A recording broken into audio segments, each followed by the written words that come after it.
Every time you flee from the presence of God, you're in trouble. Every time. Every time you miss your devotional life, every time you miss your time of prayer, every time you miss your time of reading the Word, as a Christian, you're in trouble. And every time you hear the gospel and do nothing about it, you're in trouble. You're in eternal trouble. Because living inside of your body is a spirit, and that spirit lives forever, either in heaven or hell.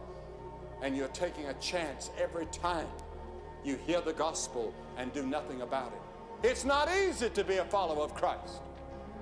In this generation especially, it's hard to follow Christ.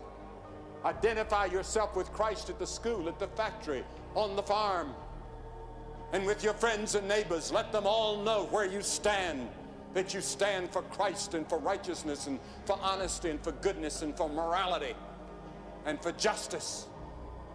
And that's not easy in our generation.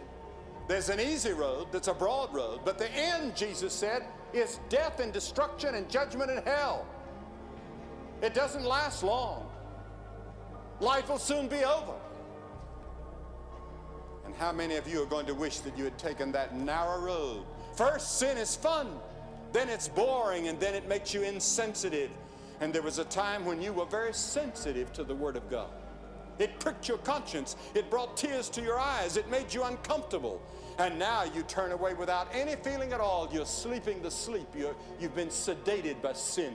No matter what your sin, no matter how deep in sin you've been, God is in the forgiving business because of what Christ did on the cross.